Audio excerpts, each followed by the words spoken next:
자, 오늘 우리가 은혜 받으실 말씀의 제목은 예수께서 행하신 첫 표적, 물로 된 포도주, 이런 제목입니다. 여러분들이 익히 잘 아시는 내용이지만 오늘 말씀 가운데서 또 귀한 은혜가 우리에게 있으시기를 주님의 이름으로 축원드립니다. 예수께서 제자들 앞에서 이 책에 기록되지 아니한 다른 표적도 많이 행하셨으나 오직 이것을 기록함은 너희로 예수께서 하나님의 아들 그리스도이심을 믿게 하려 하며 또 너희로 믿고 그 이름을 힘입어 생명을 얻게 하려 함이니라. 예수님의 사랑하는 제자 요한이 예수님의 모든 모습을 다 보고서 그 요한복음을 기록할 때 그 목적을 이렇게 소개하고 있는 거예요. 그래서 예수님이 행하신 표적은 이루 말할 수 없다. 수없이 많은 표적을 행하셨는데 그 중에 내가 그 7개 기적만 기록한 것은 그거면 여러분들이 예수님께서 하나님의 아들이심과 또 우리를 구원하기 위해서 오신 그리스도이심을 믿을 수 있기 때문에 이걸 기록했다 하는 것이고, 그것으로 인해서 예수님을 믿게 되면 어떤 결과가 오는가? 하나님의 생명을 얻어서 영생하게 되기 때문에 이 요한복음은 참 복된 복음서예요. 그래서 요한복음만 따로 딱 떼가지고 그걸로 우리 대한민국 초기 복음 전파에 그걸 이용했어요. 저도 어릴 때 길 가다가 복음서, 이 쪽복음이라 그러죠. 한 책만 기록된 거 받았는데 그게 요한복음이었어요.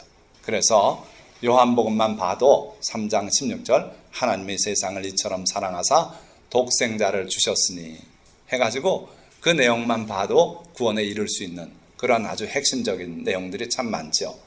그래서 오늘 우리가 살펴보려고 하는 물로 포도주를 만드신 기적이 첫 번째 기적으로 소개되고 있고, 또 갈릴리 가나에서 가브나움에 있는 왕의 신의 아들을 치유하심. 이건 뭐냐면은 예수님께서 갈릴리 가나에서 기적을 행하셨고 나중에 또다시 갈릴리 가나를 갈 기회가 있었어요.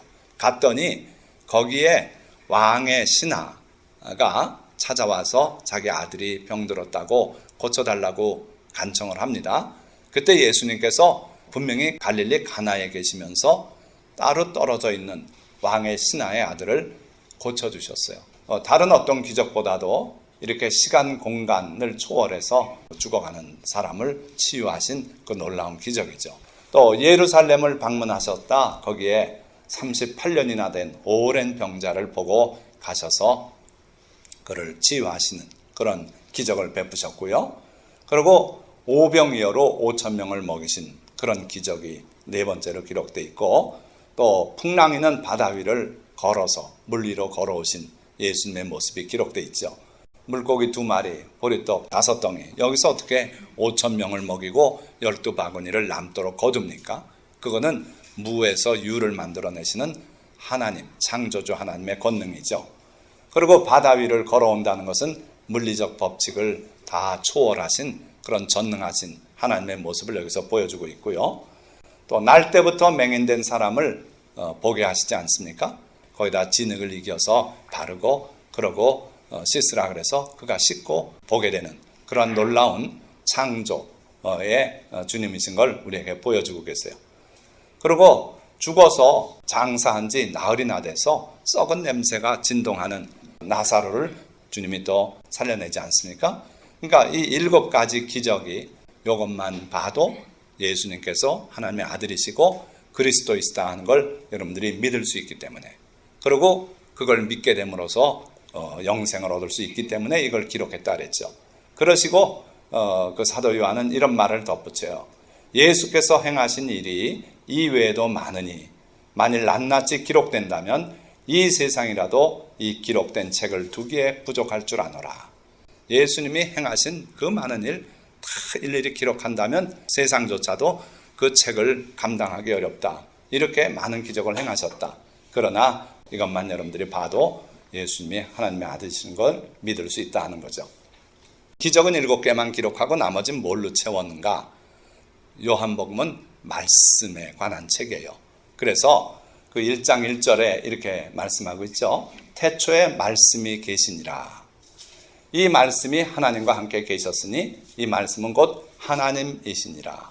바로 태초부터 계신 말씀, 우리 말 개념의 말씀이 아닙니다. 로고스라고 헬라어로는 되어 있는데 그 개념은 굉장히 폭넓은 개념이에요. 그래서 그 태초에 로고스가 계셨는데 그 로고스가 하나님과 함께 계셨고 바로 그 로고스가 또 하나님이신 분이었다. 우린 인간이 된 모습을 봐서 예수님을 그걸로 자꾸 상상하는데 그 이전에 예수님은 로고스로 계셨다 이거예요. 로고스라는 존재로서. 그런데 그가 태초에 하나님과 함께 계셨고 만물이 그로 말미암아 지은 바 되었으니 지은 것이 하나도 그가 없이는 된 것이 없느니라. 놀랍게도 예수님 로고스라고 하는 그분이 창조주시더라 하는 거예요. 하나님께서 천지를 창조할 때 예수 그리스도를 통하지 않고 창조하신 게 없어요. 그래서 예수님이 모든 물리법칙의 가장 기본이 되시고 생물의 그 모든 토대의 밑바탕이 되는 분이 예수 그리스도시다 이거예요. 그래서 그가 없이는 되는 것이 없다. 그러니까 그분은 창조주시고 하나님의 아들이시다 하는 거죠. 그 말씀이 육신이 되어 우리 가운데 거하심에 다 여기에는 추상명사가 아니라 호로고스 해가지고 정관사를 붙여요. 그래서 정관사는 바로 그 예수 말씀이죠. 그러니까 예수 그리스도를 말씀하는데 그분이 육신이 되어 우리 가운데 거하심에 아기로 태어났어요. 동정녀 마리아의 몸을 빌려서 잉태돼서 우리 가운데 태어나서 아기로서 울음을 터뜨리고 그러고 자라셨어요. 그래서 우리 가운데 육신이 돼서 오셨다.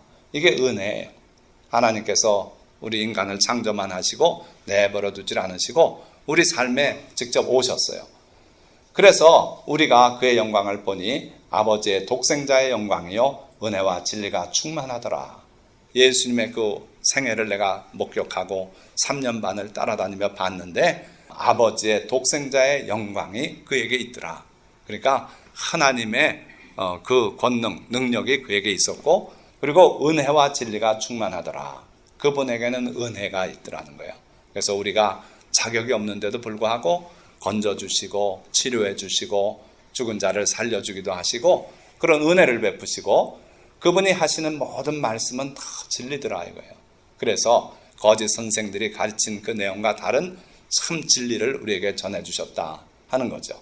그래서 요한복음은 두 가지를 기록하고 있어요. 첫째는 예수님께서 하나님의 아들이고 그리스도이심을 증거하는 그 표적들 7개를 기록하고 있고 그 사이사이에 예수님이 어떤 존재의 분인가를 또 로고스로서 이렇게 말씀이 육신이 돼서 우리 가운데 오신 그분의 교훈들이 상세하게 기록이 되어 있죠.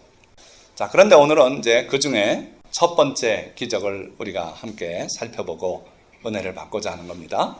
자, 사흘째 되던 날 갈릴리 가나에 혼례가 있어 예수의 어머니도 거기 계시고 예수와 그 제자들도 혼례 청함을 받았더니 자, 그 무한한 시간 이전부터 계시던 그 예수님께서 또 하나님과 함께 계시고 창세전부터 계셨고 창세전부터 천국의 그 영화를 다 누리고 그러시던 그 예수님께서 시간 속에 오셨어요.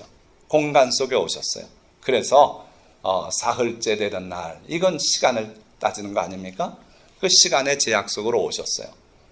영원히 계실 그분이 우리 인간의 시간 속으로 오셨고 갈릴리 가나라고 하는 그 장소에 그래서 시간과 공간 속에 예수님께서 오셨다는 거예요. 자, 이게 사흘째 되는 날이 언제부터 사흘이냐? 그건 사실 큰 의미가 없어요. 요한복음은 굉장히 추상적인 복음이고 영적인 복음인데 굳이 따진다면은 첫째 날 세례를 받으셨어요. 둘째 날 제자들을 모으셨어요. 그리고 셋째 날 여기 사흘째 되는 날 갈릴리 가나에 있는 그 혼인잔치에서 기적을 베푸셨어요.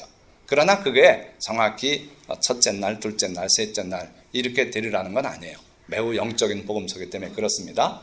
그래서 예수님은 시간 속에, 공간 속에 오셨어요. 오셨는데 인간의 일상사가 여기 나옵니다. 우리의 삶이에요. 우리 인간사에서 뺄 수 없는 그 행사가 혼례죠. 그 혼례가 있었어요. 거기에 예수님께서 참여하셨어요. 예수님의 어머니 모친 마리아도 거기 계셨고 또 예수님과 그 제자들도 혼례 청함을 받았더니 자, 여기에서 기적이 일어나는 걸 우리가 보는 건데 예수님이 청함을 받지 않았다면 기적은 없어요.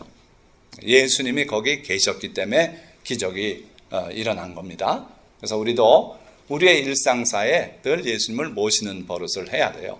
어떻게 예수님을 모십니까?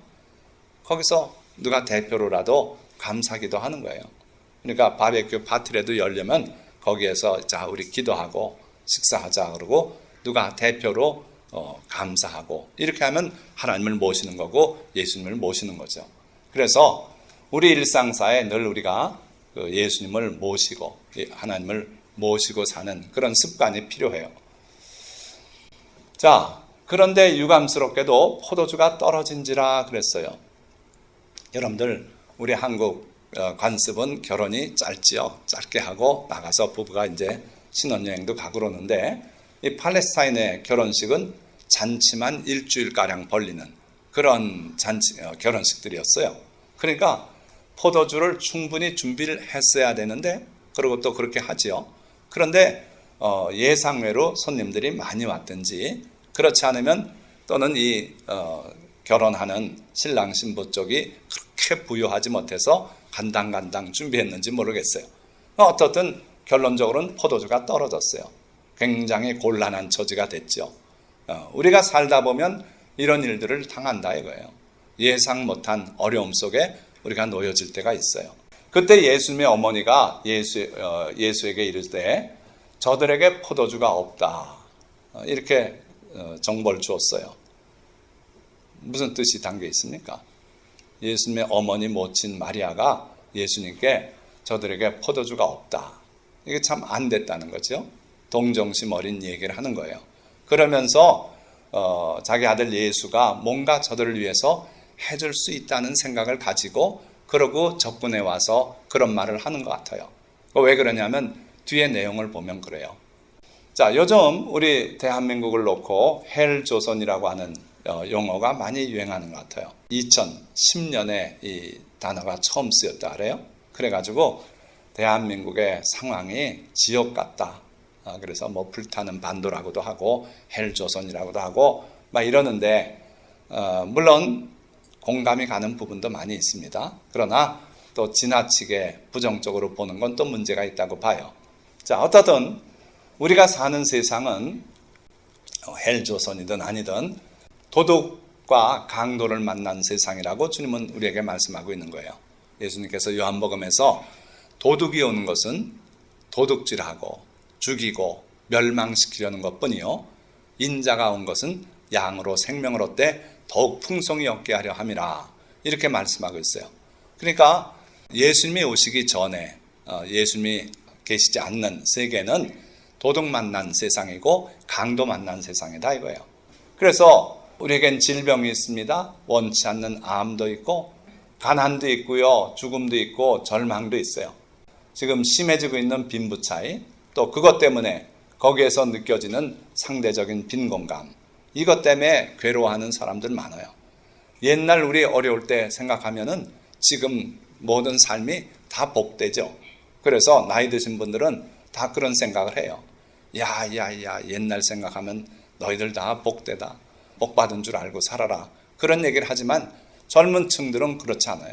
절대적인 빈곤은 아니지만 상대적인 빈곤 그것도 무시할 수 없어요.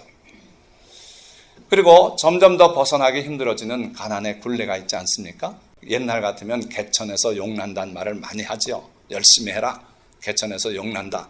너도 이제 될 수 있다. 이런 얘기를 하지만 지금은 더 이상 개천에서 용이 못 난다고들 말해요. 왜요? 법전이라도 가서 변호사라도 되고 이렇게 하려다 보니까 비용이 엄청나요. 갈 생각을 못하는 사람들이 많아요. 그래서 이 가난의 대물림이 지금은 아주 더 확고해졌다. 또 옛날에는 금수저, 은수저 그렇더라도 나머지 사람들이 또 은수저를 물 날이 올 거라고 이렇게 했는데 지금은 아예 흙수저란 말이 나왔어요. 평생 안 된다. 이건 쇠 숟갈도 아니고 흙수저다. 흙수저 묻은 주제에 무슨 은수저를 바라겠느냐. 이런 자조 섞인 말이 나와 있죠. 그래서 요즘 보면 희망과 탈출구가 전혀 보이지 않는 그런 사회라고 생각하고요. 그러다 보니까 어떻게 됩니까? OECD 국가 중에서 최저 출산율이에요. 애를 안 낳아요. 이놈 낳으면 괴로운 세상에서 또 그런 생각도 있고, 이놈 하나 더 낳으면 애 교육비 때문에, 사교육비 때문에 막 이래서 애들을 안 낳는단 말이에요. 또 자살률이 최고래요. 이 세상 사람 뭐 하냐 그러고 자살하고, 그리고 이혼도 하고, 또 이태백이란 말, 이것도 꽤 지난 말입니다만은 20대 태반이 백수다 해서 이태백. 20대 청년들이 직업을 갖고 아주 힘차게 나가고 자랑구하는 사람들이 어려움을 겪고, 이런 사회라야 살기 좋은데 이게 그렇지 않지 않습니까? 9급 공무원 시험 본다 그러면 뭐 10만 넘는 20만 가까운 사람들이 일시에 시험 보려고 덤비고요. 이번에 또 보니까 부동산 소개업 자격증 시험이 있는 모양인데 또 거기에도 사람이 억수로 몰려요. 그러니까 어느 분야든지 참 먹고 살기 힘든 그런 사회가 돼가고요. 또 약대 같으면 6년제고 뭐 그렇지만 약대도 아닌데 4년 만에 졸업해야 될 학생들이 졸업 안 하고 졸업을 연기하고 해서 5학년이 자꾸 늘어난대요. 5학년이란 말로. 또 사축이란 말은 들어보셨습니까? 사축. 회사 사원인데 가축이나 다름없다. 나는 사람이 아니문이다 하면서 나는 소와 같습니다. 일만 해야 됩니다. 회사에서는 나에게 황금알을 낳는 오리가 되라고 합니다. 근데 내가 어떻게 황금알을 낳습니까? 하면서 그 가축에 불과하다고 그렇게 자주 섞인 말로 그렇게 살고 있어요. 자, 그러다 보니까 사회 사는 게 어려우니까 정신병이 급증해요. 그래서 뭐 공황장애나 뭐 ADH 뭐 하는 병, 뭐 무슨 병, 뭐 조현병 말할 거 없고 5만 가지 정신병이 늘어서요. 길 가기가 어려워요. 무서워요. 밤이면 정신병자를 어디서 만날지 몰라요. 화장실에서 대기하고 있다. 아무나 여자 찔러 죽이고요. 등산도 가다 보면 저기 오는 사람 저 사람 괜찮은가 살펴야 되고, 거기다가 지진이 왜 한반도에 그렇게 일어납니까? 활성단층이 곳곳에 있대요. 그리고 기근, 또 핵과 전쟁의 위협, 정말 살기 싫은 이 내용만 보면 그렇잖아요. 자, 그런데 우리나라만 이렇습니까? 물론 우리나라가 심한 점도 많아요. 뉴질랜드 가면 펼쳐진 그 자연에 캐나다도 좋고 미국도 좋고 다 좋아요. 겉보긴 좋아요. 그런데 거기 들어가서 실제 살려다 보면 너무 힘들다 이거예요. 거기 가서 교육을 받고 그리고 자격을 갖고 나와도 살기 힘든데 이민 1세들은 힘들어요. 너무 힘들어요. 그래서 가서 좀 살다가 되돌아오는 연예인들 참 많아요. 그냥 여기서 잘 나가서 돈보따리 싸들고 갔다가 그리고 가서 보니까 돈은 팡팡 들고 벌긴 어렵고 그러니까 또 다시 들어와요. 여기는 조금만 하면은 자기 얼굴 알려줘서 돈이 잡히니까. 그래. 어떻든 우리가 살고 있는 이 세상이 도덕과 강도를 만난 세상이에요. 결혼식장에서 포도주가 떨어지는 그런 난처한 일들을 많이 겪는 그러한 세상이다 이거예요. 자, 예수님께서 그 모친 마리아의 이야기를 들으시고 이렇게 대답해요. 포도주가 떨어졌다 그러니까 예수께서 이르실 때 여자여 나와 무슨 상관이 있나이까? 내 때가 아직 이르지 아니하였나이다. 자, 이걸 보고 우리는 오해하기 쉬워요. 자기 어머니 보고 어떻게 여자여 그러냐. 근데 이건 관습상 그래요. 그 팔레스타인 지방에서는 구나이 여인이여 하고 자기 어머니를 높여주는 말이에요. 그래서 모든 여성에게 영어로 하면 레이디 하는 것처럼 그렇게 부르는 용어입니다. 그래서 어머니 또는 뭐 여자여, 레이디, 여성이여 하면서 나와 무슨 상관이 있나이까? 사실 그렇습니다. 거기에 포도주 떨어진 게 예수님하고 무슨 상관입니까? 예수님이 그 포도주를 뭐 다 퍼마셨습니까? 그건 아니란 말이에요. 그런데 포도주가 떨어진 문제가 예수님 때문에 떨어진 것도 아니고 예수님께서 그 집을 가난하게 만든 것도 아니고 예수님이 사람을 더 많이 오게 한 것도 아니에요. 예수님과는 사실 관계없어요. 자, 우리가 예수님께 뭔가를 하나님께 기도로 도움을 청할 때 사실은 내가 잘못한 문제가 많아요. 세상이 악해서 그래서 내가 겪는 문제도 많아요. 하나님께서 책임 있는 문제는 거의 없어요. 그런데 우리는 그런 문제를 가지고 하나님께 기도합니다. 도움을 청합니다. 그때 예수님께서 겉으로는 이렇게 말씀했어요. 나와 무슨 상관이 있습니까? 내가 포도주를 떨어지게 했습니까? 그리고 내가 지금 굳이 나서서 이걸 해야 될 때입니까? 하고 그렇게 말씀하셨어요. 자, 우리 예수님은 자비로우시고 은혜로우신 분이신데, 그러나 때때로 우리의 믿음을 흔들어 보시는 그런 주님이시기도 해요. 제가 늘 여러 번 간증했지만, 제가 대학교 들어갈 때 하나님께서 미리 우리 형님을 통해서 예언을 주셨어요. 내가 원하는 대학에 들어가는데 아무 지장 없이 내 폐병 깨끗이 고치셨다. 제가 고3까지 여름까지 약을 먹고 있었거든요. 그런데 깨끗이 고쳐주셨다고 말씀했어요. 대학 들어가는데 지장 없다. 깨끗이 고치셨다. 근데 웬걸 시험 보고 건강 그땐 엑스레이를 찍고 신체 검사를 하고 발표가 나요. 그런데 폐결핵 중증으로 휴학을 전제 조건으로 조건부 합격 명단에 올랐어요. 그래서 가서 휴학계를 내고서, 그리고 나중에 입학식 치르고, 그때 성령께서 제게 말씀을 주셔서 그래가지고 보건진료소를 찾아가서 결국 해결이 돼서 15일 정도 지나서 저는 수업에 참여할 수 있었어요. 그러니까 그때 생각을 해보면 이 말씀이 맞아요. 마지막 정말 하나님께서 약속을 주셨는데도 내가 왜 폐결핵 중증으로 휴학계를 내야 되는가? 하나님 말씀이 틀렸는가? 하나님이 빈말하셨는가? 하면서 굉장한 고민 속에 제 최대 그때 위기였어요. 그러나 하나님을 굳게 믿고 저는 하나님께 무슨 뜻이 있겠지, 그러고 믿고 나갔더니 결국 제 마음에 말씀을 주시고 그걸 해결해 주셨어요.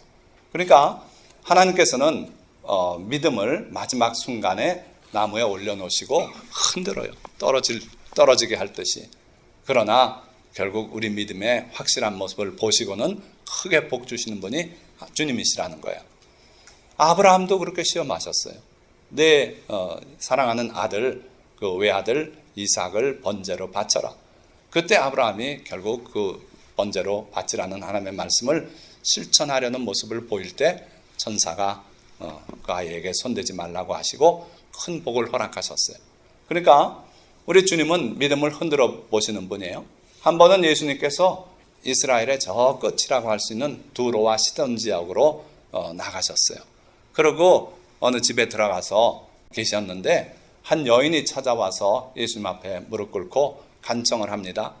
제 딸이 악하게 귀신 들렸나이다. 제 딸을 불쌍히 여겨주십시오.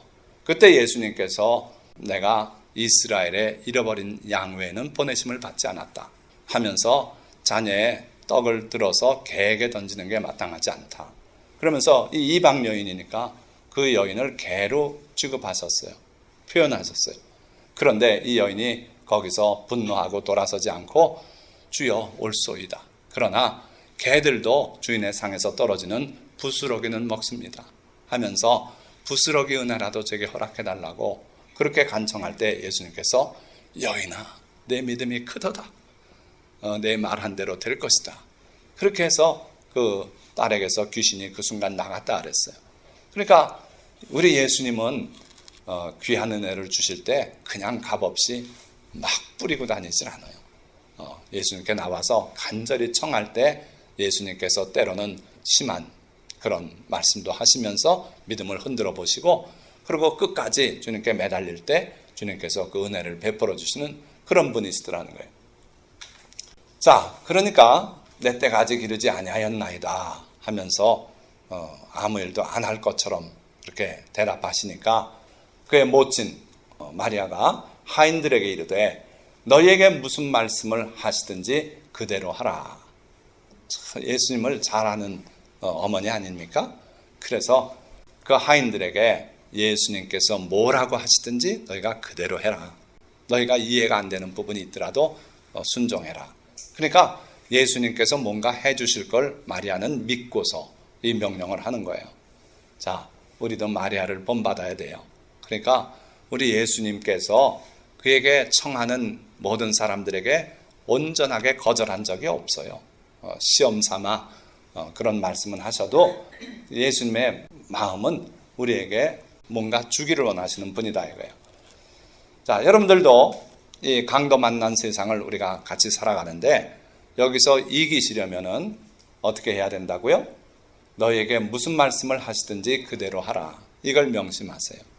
예수님께서, 하나님께서 우리에게 하라고 하시는 거라면 충성을 다해서 감당할 마음의 자세가 있어야 세상을 이겨요. 그리고 또 예수님의 구원을 맛보려면 그렇게 해야 된다 이거예요. 자, 구원이라고 말씀드리는 것은 제가 여러 번 얘기하지만 영원히 구원받는 거 말고 이 세상에 살면서 어려움을 당할 때마다 주님의 도우심을 청할 때 그때 주님이 도와주시고 우리를 건져주시면 그걸 구원이라고 하는 겁니다. 그래서 최종적인 구원 말고 우리 일상사에서 여러분들이 주의 도움이 필요할 때 그 주의 도움을 맛보려면 반드시 무슨 말씀을 하시든지 그대로 하라 이거예요. 자, 그래서 예수님께서 역사하시는 모습을 보세요. 거기에 유대인의 정결 예식을 따라 두세 통 드는 돌 항아리 6이 놓였는지라. 이건 뭐냐면요, 유대인들은 거기가 건조하고 돌이 많고 그리고 그 당시에 샌달이 발가락에 다 드러나는 샌달이죠, 로마식. 그러다 보니까 길 좀 걸어오면 발이 먼지 투성이가 돼요. 그런데 이 사람들은 식사할 때 테이블에 앉아서 하는 게 아니라 다 이렇게 반쯤 누워가지고 그렇게 식사를 편안하게 합니다. 그러니까 발을 씻어야 돼요. 손도 씻고. 그래서 집에는 큰 돌 항아리가 있고요. 거기에 물이 늘 담겨 있어요. 그걸 퍼서 이제 하인이 손님 발을 씻어드리고 손도 씻어드리고 이렇게 하는 거죠. 근데 지금 결혼식이 벌어지고 있는 집이니까 그 돌 항아리 6에 들었던 물을 다 썼어요. 손님이 그만큼 많이 온 거예요. 그러니까 빈 돌 항아리가 됐는데, 자, 여기에 예수님께서 그들에게 이르시되 항아리에 물을 채우라 하신즉 아귀까지 채우니. 자, 이 하인들도 참 지혜롭고 어떻게 보면 충성하는 그런 하인들 같아요. 그 예수님의 어머니 모친 마리아가 무엇을 시키든지 그대로 하라 이렇게 당부하니까 그 예수님의 말씀에 순종했어요. 그래서 그 6 돌 항아리에 물을 가득 아귀까지 채워넣었어요. 자, 만약에 이들이 이건 뭐하러 채웁니까? 지금 손님 다 와서 씻을 분 다 씻고 그러고 이제 밤이 돼서 잔치하고 있는데 더 이상 올 분이 없는데 한 통만 채우십시다. 한 통만. 그랬을 수도 있어요. 그런데 이 하인들은 충성했어요. 말씀에 그대로 순종해서 6 항아리에 아귀까지 물을 채웠다 그랬어요. 자, 그러니까 거기까지는 또 이해가 돼요. 그거야 뭐 내일 채워도 채우는 건데 미리 채우지 뭐 하고 수고를 감당할 수 있는데 이 말씀은 따르기 어려워요. 예수님께서 이제는 떠서 연회장에게 갖다 주라 하심에 갖다 주었더니, 성경은 아주 평이하게 이렇게 기록하고 있지만 여러분들이 그 입장에 서 있다고 보십시다. 그 물을 떠다가 연회장에 갖다 주라 이거예요. 야, 이거 이랬다가 연회장에 내 뺨이라도 때리는 거 아닌가. 이 정신 나간 놈아, 왜 맹물을 떠와? 포도주가 지금 떨어졌다고 빨리 포도주 구해오라는데 그 일은 안 하고 어디 맹물을 떠오냐 하고서 뺨이라도 때릴 수 있어요. 그런데 이 하인들은 예수님의 말씀에 그대로 순종했어요. 자, 그러니까 온전한 순종을 했어요. 그러니까 그 온전한 순종엔 뭐가 따릅니까? 완전한 기적이 따를 수 있는 거예요. 일단 순종하고 봐야 돼요. 예수님께서 그 순종했다고 반드시 무슨 우리에게 엄청난 기적을 베풀진 않으실지도 몰라요. 그러나 우리는 주님의 도우심을 바라고 있다면 온전한 순종을 해야 돼요. 자, 그래서 연회장은 물로 된 포도주를 맛보고도 여기 그 연결고리가 약간 생략된 것 같은데 갖다 줬습니다. 그랬더니 연회장이 맛을 본 거예요. 아이고, 포도주가 떨어져서 어디서 급하게 구해온 모양인데 이거 싸구려 구해온 거 아닌가, 신포도주 아닌가 하고서 맛을 봤어요. 그랬더니 어디서 났는지는 알지 못하고 물떠온 하인들은 알고 있죠. 속으로 조마조마했을 거예요. 하인들이 갖다 드리라 그래서 갖다 드리긴 했는데 이게 뺨 맞을 일이 아닌가 하면서 조마조마했어요. 그런데 그 포도주가 기가 막히더라 이거예요. 정말 최상품의 포도주가 돼버린 거예요. 자, 예수님께서 요한복음 14장 떠나시는 밤에 이렇게 말씀했어요. 조금 있으면 세상은 다시 나를 보지 못할 것이로되 너희는 나를 보리니 이는 내가 살아있고 너희도 살아있겠습니다. 예수님께서 일단 오늘 밤을 넘기고 그리고 잡혀서 십자가에 돌아가시고 부활하시고 그리고 세상에 얼마 동안 계시겠지만 떠나실 걸 생각하셨어요. 그래서 이제 세상은 다시 나를 못 볼 것이다. 그러나 너희는 나를 볼 것이다. 왜? 내가 살아있고 너희도 살겠습니다. 영적으로 살아있는 사람에게 살아있는 예수님이 보이는 거예요. 그래서 제자들에게는 예수님께서 또 나타나고 말씀하고 그러실 수 있어요. 그러나 이 세상 사람들에게는 예수님은 이제 영원히 사라진 거예요. 과거의 역사의 한순간을 채우고 가신 분에 불과하죠. 자, 마찬가지로 이 기적도 그래요. 연회장은 알지 못해요.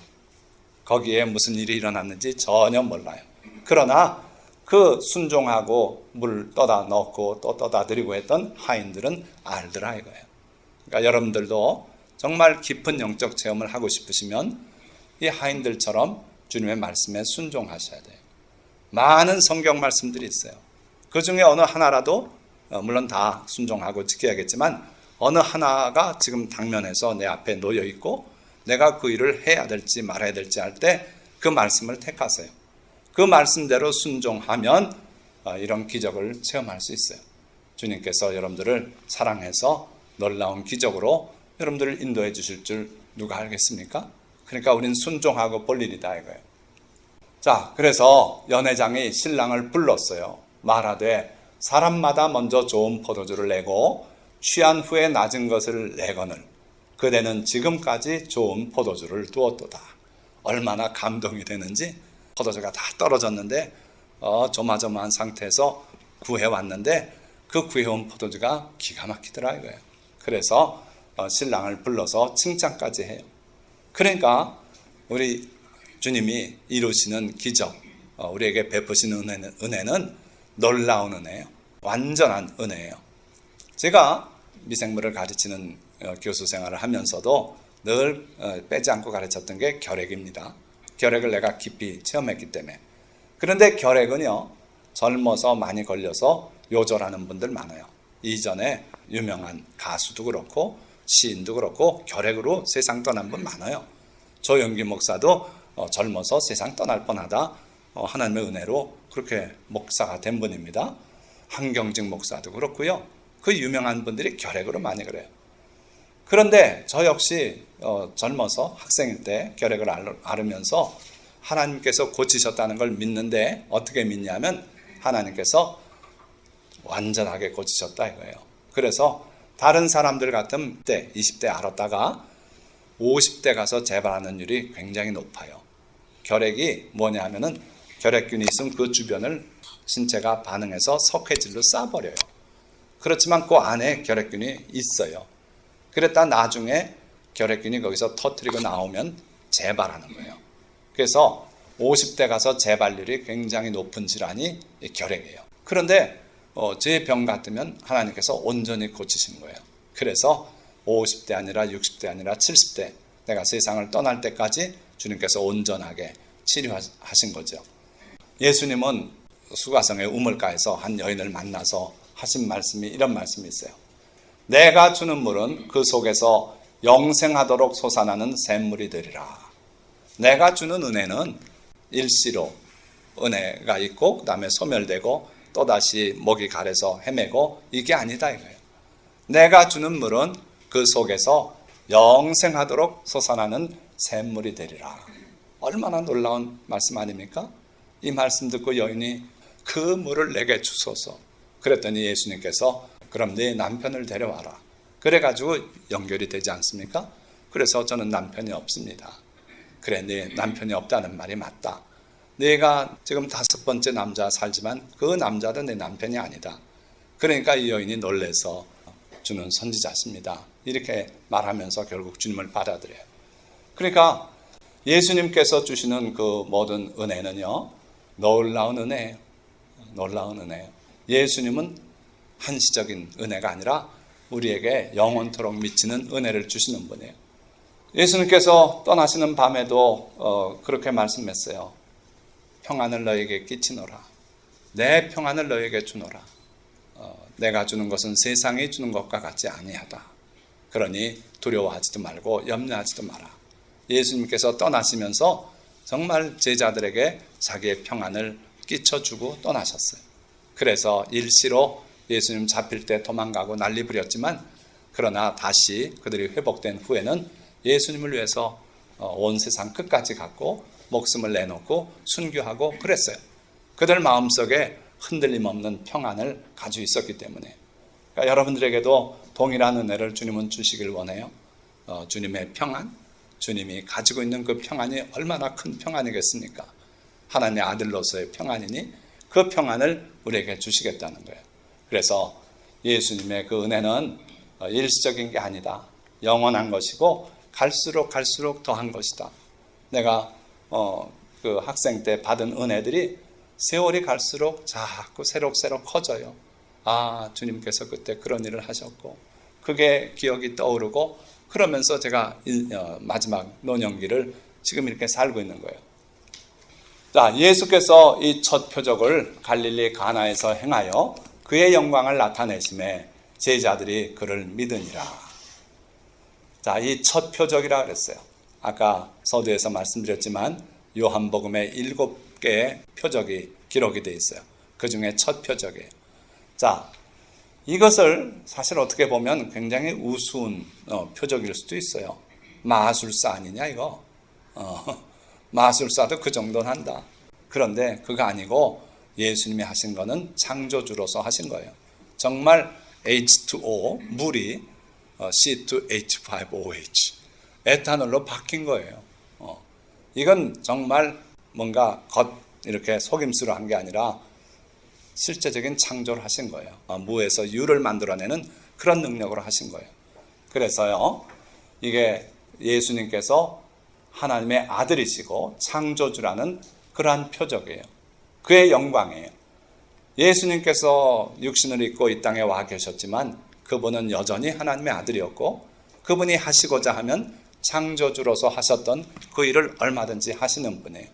그래서 나사로의 무덤 앞에서도 그랬어요. 너희가 믿으면 하나님의 영광을 보리라 하지 않았느냐. 그거는 하늘에 계신 아버지의 영광이기도 하지만 자기 자신을 가리킨 말씀이에요.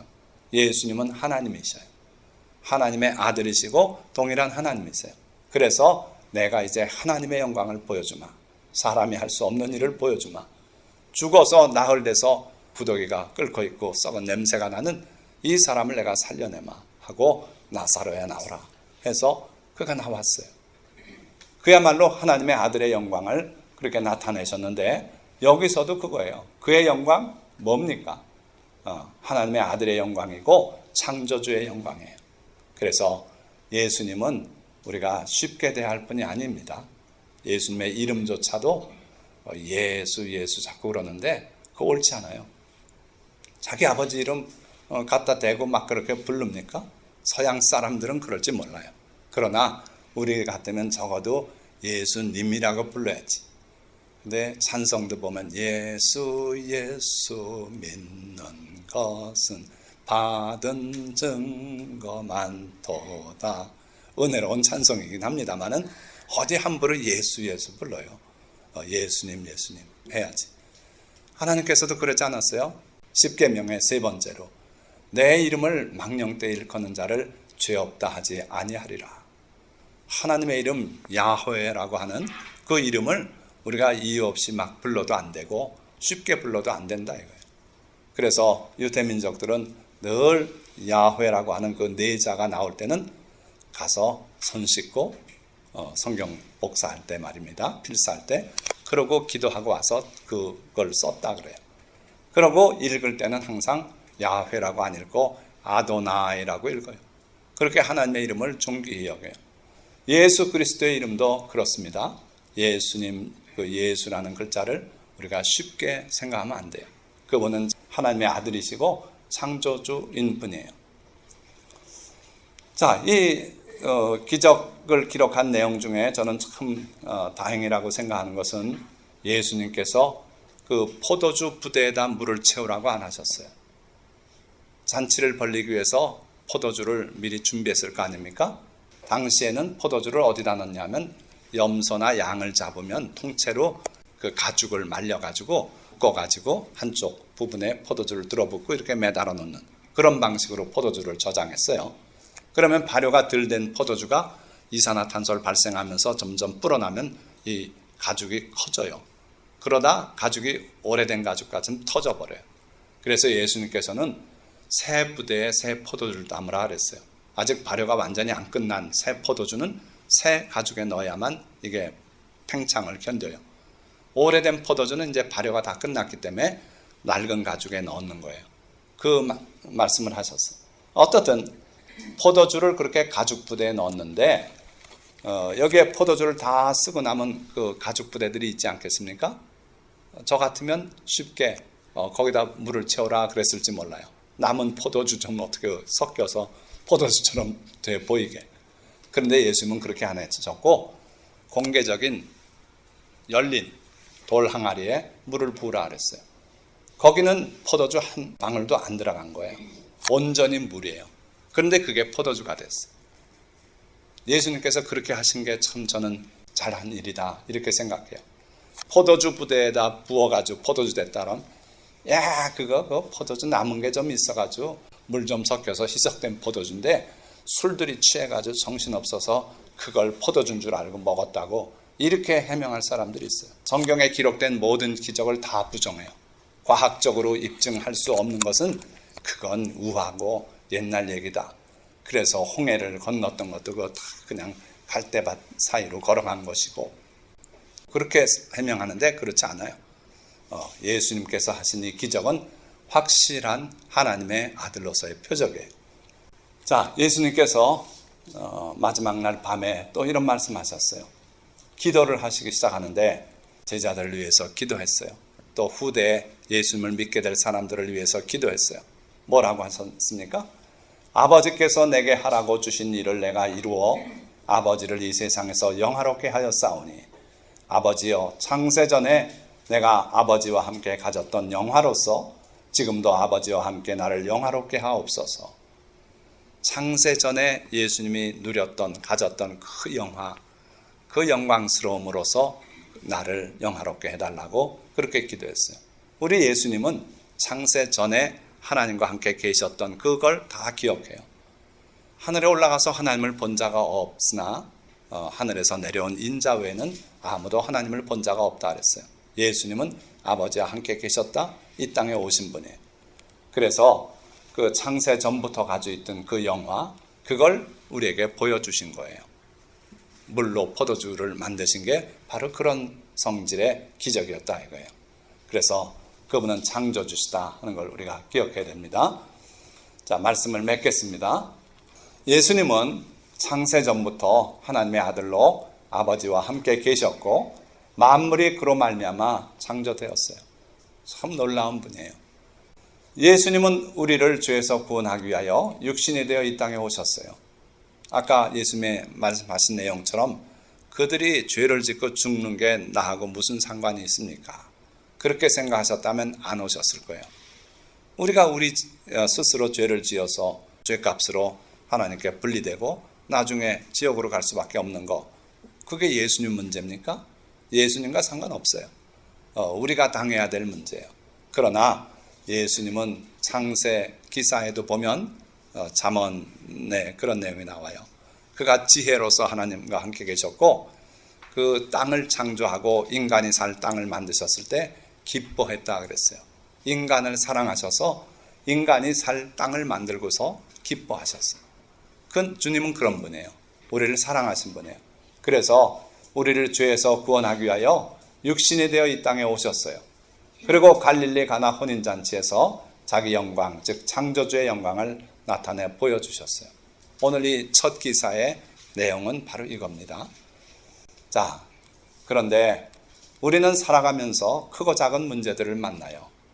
결혼식을 벌려놨는데 포도주가 떨어져서 낭패를 당할 수밖에 없는 그 신랑과 같은 처지가 우리가 될 때가 많아요. 그래서 인생에 참 어려운 문제들을 우리가 만나고 사는데, 그럴 때 우리가 어떻게 해야 됩니까? 바로 우리와 함께 계신 예수님이 있다는 게 우리에게는 해결책이 되는 거예요. 소망 없는 헬 조선 염려 마십시오. 예수님께서 우리와 함께 계시고 우리가 주님을 기쁘시게 하면 아무 문제 없어요. 그래서 우리와 함께 계신 예수님께 그 문제를 온전히 맡길 줄 알아야 돼요. 우리가 진정으로 하나님께 도움을 구하고 진정으로 맡길 수 있다면 여러분들 그 문제는 문제가 아니에요. 자, 그런데 맡기고선 뭘 해야 되냐면 주님께서 우리에게 그거에 관련해서 말씀을 하실 거예요. 나는 예수님의 말씀 들은 적도 없고 하나님의 음성은 내게 해당이 안 되고 어쩌하면 좋습니까? 기도하세요. 하나님은 말씀하는 분이에요. 반드시 말씀할 거예요. 그 말씀이 귀에 들리는 육신의 음성처럼 오는 수도 있고요. 아니면은 내 마음에 신기하게 떠오르는 그런 음성일 수도 있고, 때로는 성경의 구절이 내게 다가와서 그 말씀이 내 말씀이 될 수도 있어요. 사람마다 체험이 달라요.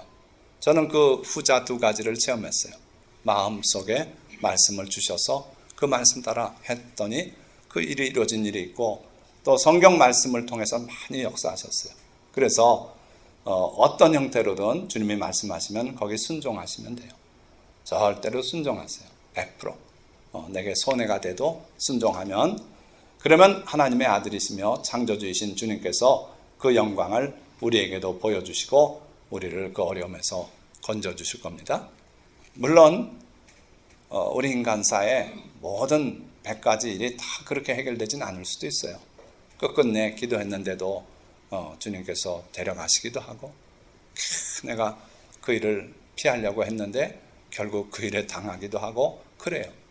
그러나 그럴지라도 또 주님을 사랑하고 또다시 어려움이 올 때 주님께 맡기고 또 기도하고 하면 주님께서 우리를 사랑하셔서 위로하시고 이런 기적을 보여주실 날이 있을 줄 믿습니다. 여러분들이 이런 모든 일들을 체험하시면서 주님 앞에 더 가까이 나아가시기를 주님의 이름으로 축원드립니다. 기도하겠습니다.